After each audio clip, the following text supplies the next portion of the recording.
بسم الله الرحمن الرحيم. أهلا بحضراتكم مع الجديد في الغزل والنسيج. مع حضراتكم مهندس محمد كمال معتمد، ومع خاطرة بسيطة عن صناعة الغزل والنسيج. هبتدي مع القطن الشعر أو ألياف القطن. ألياف القطن الطبيعية تعتبر هي ملكة الألياف عموما حتى الآن، وبدأ الاتجاه إلى زيادة الاستهلاك من ألياف القطن، ولا سيما ألياف القطن الأورجانيك.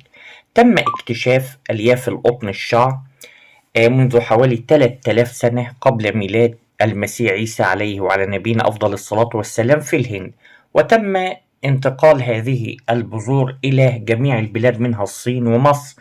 والحقيقة أرض مصر حبت القطن، والقطن أحب أهل مصر وأحب أرضها.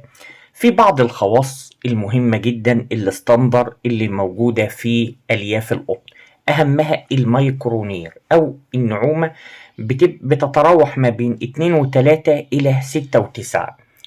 طول الألياف من 10 إلى 60 ملي. كلما كان طول الألياف طويل 60 ملي، كلما إن إحنا نقدر نعمل فاين كاونت نمر رفيعة. برضك الكثافة من 1.5 إلى 1.54. الموتشر ريجين اللي هي الرطوبة 8.5%. المتانة من 25 ل 50 سنتي نيوتن بيرتكس. المرونة من 5 إلى 10%. طبعا اللون بيبقى كريمي أو أصفر كريمي. ده جدول يعتبر مرجع لخواص ألياف القطن. في حاجة مهمة، إن مكونات القطن فيها بعض النشا، والنشا ده بيسبب فطريات. فعلماء الزراعة نصحوا إن يجب عمل رش مبيد ضد الفطريات أثناء زراعة القطن.